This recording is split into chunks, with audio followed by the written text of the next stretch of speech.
Good evening, I'm Bo Williams and welcome to the 7. Let's get a look at the Big 7 stories right now. Topping the list for you, President Trump has signed an executive order to dismantle the Department of Education.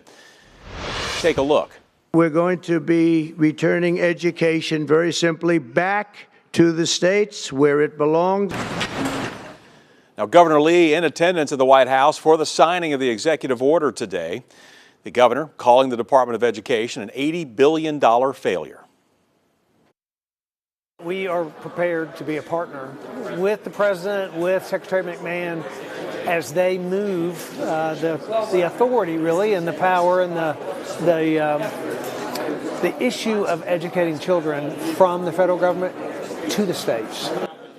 The governor went on to say the department's elimination does not mean an end to education funding. He says the president's plan hands over control to the states, giving parents more control over their child's education. But the Tennessee Education Association says the move is not about state control, but rather taking away much-needed services from students.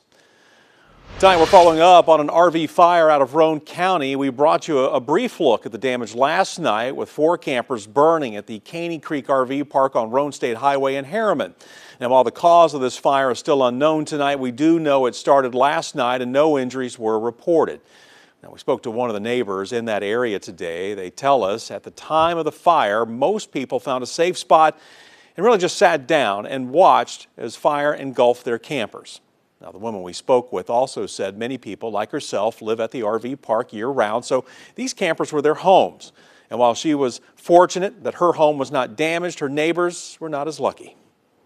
We're like a family down here. Most of these people are actually from out of state, and we see each other every day. We're involved in each other's lives. We cook out together, and now they don't have anything, literally nothing. Ingalls says while her home was not damaged, this section of the park is without electricity and that she too has now been displaced. In our next Big 7 story for you tonight, Knox County has agreed to pay a woman more than $70,000 for publishing a booking photo without her religious head covering. Layla Solis was arrested for a misdemeanor charge of trespassing at the University of Tennessee Law School in May of last year during a pro-Palestinian protest.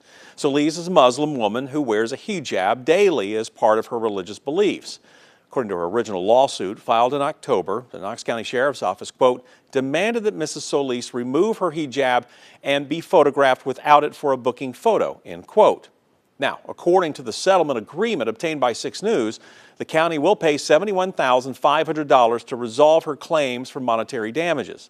The lawyer representing Solis says her claims demanded the booking photo be deleted and that the county change its booking policies.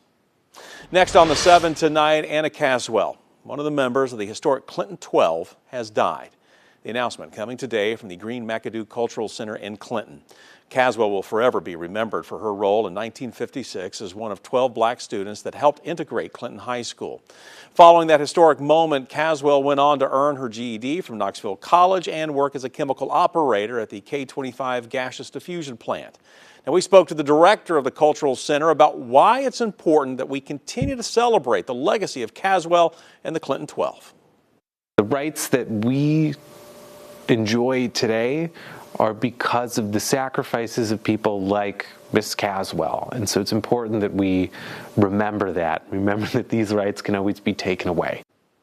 Anna Caswell died on March 12th at the age of 82. Next, it's a big night for ball basketball, that's for sure. Rick Barnes and the men taking on Wofford in the first round of the NCAA tournament up in Lexington. As you know, the Vols have had a good season, just missing out on an SEC title about a week ago.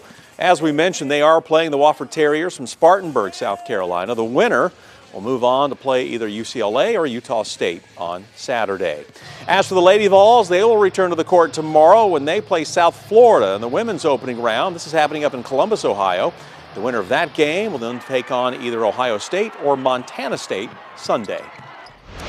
An interesting end to a big race. That is next for you here on the 7. The running of the 2025 Barkley Marathons came to an end today, and this year there were no finishers. John Kelly, who is credited with completing 3 loops, tapped himself out around 3:40 this morning, after which 2 other racers opted to pull out as well. The Barkley Marathons is a 100-mile race that began Tuesday over at Frozen Head State Park. The marathons date back to 1986. The idea of the race came when course creator Gary Cantrell read about Martin Luther King Jr. assassin James Earl Ray's escape from Brushy Mountain State Penitentiary, in which he reportedly ran 8 miles in 55 hours before his capture.